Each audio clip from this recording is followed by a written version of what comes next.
Tem uma situação que eu queria conversar com o Caio aqui, né? Vamos só mais fazer um bate-papo. Que aconteceu com uma pessoa que eu dou mentoria para a empresa dela, uma empresa relativamente grande, relativamente avançada, funciona desse jeito, mas eu vi que talvez não é claro para todo mundo, que é o seguinte, ó, a pessoa está fazendo um evento de lançamento, então ela tem lá 4 aulas e durante essas aulas ela vai aumentar o grau de consciência do público para abrir as inscrições do curso dela. Quando ela faz a aula 2, ela faz campanha de tráfego, campanha de remarketing para as pessoas virem para essa aula. Só que ela segmenta só para as pessoas que viram a aula 1. E mesma coisa, na aula 3, segmenta só para as pessoas que viram a aula 2. E quando abre as matrículas, segunda-feira, abriu as inscrições, ela segmenta a campanha de remarketing que avisa que as matrículas estão abertas só para quem participou do evento, só para quem viu as aulas. Como que a gente faz? O que você acha disso? Tem 2 pontos sobre esses tipos de estratégia. Eu acho que a gente precisa começar do fundamento das ferramentas. Então, o que acontece? Tanto o Face quanto o Google, como que eles conseguem trazer os melhores resultados? Com mais dados. Então, assim, se a gente quer que eles, enfim, tragam pessoas interessadas nas nossas aulas, tudo mais, e a gente limita muito o tamanho, né, desses públicos, desses conjuntos, a gente não consegue fazer com que eles utilizem todo o potencial que eles têm e encontrarem as melhores pessoas. Vamos lá, a gente vai fazer um evento, né, com 3, 4 aulas para apresentar nosso método, para apresentar nosso produto. Como que a gente faz aqui? A gente segmenta sim, então não é uma campanha. O nosso objetivo não é aberto, não é para qualquer pessoa ter acesso à notificação de que hoje vai rolar a segunda aula, ontem teve a primeira aula, assiste o replay aí. A gente faz as nossas campanhas pensando na nossa base.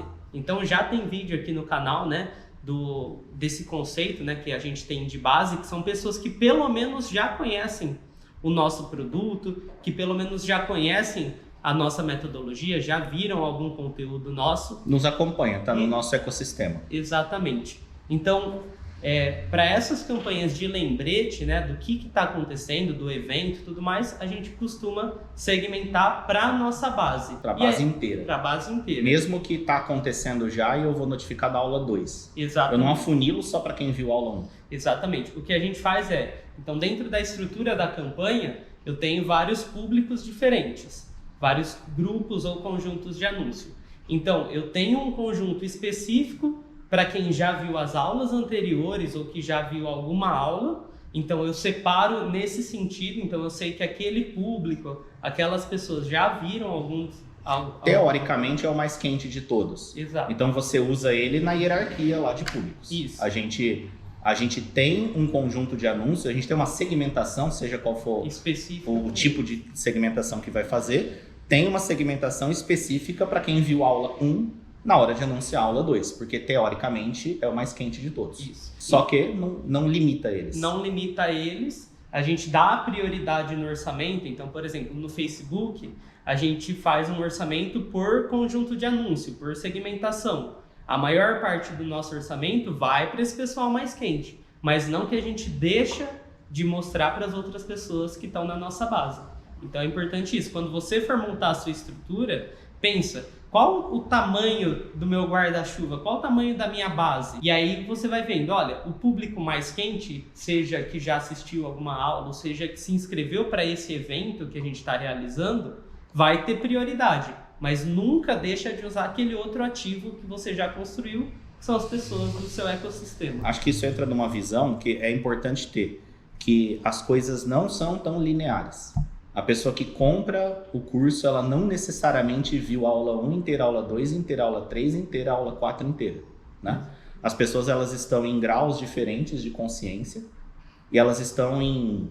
O processo de decisão delas não é tão linear assim. Tem pessoas que já são predispostas a pagar por algo, mesmo que ele não viu 100% do conteúdo gratuito. Tem pessoa que, além de ver 100% do conteúdo gratuito, ou não vai comprar ou vai precisar de mais. Ainda vai precisar tirar dúvida com você, vai precisar analisar com calma, vai precisar rever. Ou tem pessoas que vão começar a assistir, vão saber que você tem um produto, não vão ver até o final mas não vão comprar de imediato porque tem outras objeções. Então, o processo não é tão linear. Quem compra o produto não necessariamente viu toda a sua campanha, toda a sua comunicação, todos os seus e-mails, todos os seus vídeos, todos os seus anúncios, todas as mensagens de WhatsApp. Não é linear. O que é importante é assim, a gente fornecer condições para a pessoa, independente se ela assistiu a primeira aula ou não, para ela ter acesso a essas aulas. Então, se elas estão todas disponíveis, seja na página do seu site que tem um link de acesso para todas as aulas que já estão no ar, para as que vão ser disponibilizadas ainda, ou seja, diretamente no YouTube, você simplesmente criar uma playlist daquele evento. Então, a pessoa, ao acessar a terceira aula daquele evento, ela consegue navegar nas outras que já estão disponíveis ou ativar o lembrete para as próximas. Então, não deixa de avisar as pessoas, dê condições para, independente de quem tiver acesso ao seu evento, que eles consigam usufruir ao máximo aí do que você está oferecendo para eles. E o lance de não ser linear tem que levar ao extremo, eu acho, que é o seguinte: a pessoa que vai ver a aula 1 não necessariamente vai ver no dia que a aula 1 saiu. E pode ser que ela veja um anúncio da aula 3, entra na aula 3, começa a assistir a aula 3, pode até assistir a aula 3 inteira, e isso é uma sexta-feira, e no domingo ela vai ver a aula 1. E não vai ver a 2 e vai comprar. Né? Não é linear, tem que levar isso ao extremo. Não, isso é louco, você monta uma coisa linear, você monta uma linearidade, mas ao mesmo tempo pensando que as pessoas não vão consumir isso de forma linear. Isso impacta na estratégia toda, por isso que a gente é repetitivo às vezes. Por isso que na estrutura das aulas a gente sempre faz de alguma forma... Contextualiza o que está acontecendo. Exato. Porque eu sei que na aula 3 eu não estou falando para quem viu a aula 1 e a aula 2 inteiras. Então você tem que estar sempre contextualizando. E é um jogo de... Você tem que ser repetitivo, mas não demais. Você tem que ser repetitivo, mas não cansativo, né? Mas não prejudicar quem está vendo aquela coisa de forma linear. Exatamente. Né? Mas só de você pensar nisso e saber que é assim, já começa... Isso vale tanto para os roteiros, para a parte de copy, para os e-mails, mas para o tráfego também. Não pode afunilar demais. Para finalizar, você falou a questão de tamanho de público, né? Que é um outro assunto importante. As plataformas funcionam melhor se o universo ali de pessoas para quem aquele anúncio está indo é maior, né? Exatamente. Então, se você tem públicos ali, tem 428 pessoas viram a aula, estão marcados com o pixel. Você fazer uma campanha direcionada para elas, é bem provável que vai ter o quê? 3 pessoas no dia que vai ver. Ou praticamente essa campanha nem vai entregar certo, porque o Facebook, só para dar um exemplo, eles recomendam públicos, né? Segmentações com pelo menos 1.000 pessoas. Então, se você não atingir esse número, pode até ser que ele entregue, mas não vai estar tendo o potencial que você gostaria ou que a ferramenta conseguiria entregar caso você desse as condições ideais para ela. Para pensar o que são esses números de público e aí você começa a entender um pouco da dinâmica, por que muito pequeno não funciona. Imagina que você tem lá 450 pessoas que viram o seu vídeo e estão marcadas com o seu pixel. Primeiro, você vai depender da pessoa ver de novo, entrar na rede social com um dispositivo que ela está marcada pelo pixel. Se a gente está falando de cross-plataforma, né? Sim. Ele viu o teu vídeo no YouTube. Para ele ver o teu anúncio no Facebook, ele precisa estar com o mesmo dispositivo, com o lance do cookie, com tudo certinho. Precisa estar marcado de alguma forma. Precisa estar marcado. Né? Só nisso você já perde. Só nisso já exclui pessoas. Aí tem a questão de que a pessoa tem que estar online, ela tem que estar passeando lá. E com 400 e poucas pessoas é muito pouco. Dessas 400, vamos supor que 25 delas no dia começou a navegar. E ainda vai competir com todos os outros anúncios que vai aparecer para ela e com as coisas orgânicas. Ou seja, tráfego a gente tem que falar sempre em grandes números. Exatamente. Não por dá mais que por mais que para algumas realidades 400 pessoas pareça um número legal, já dá para fazer um bom, um bom estrago com esse número.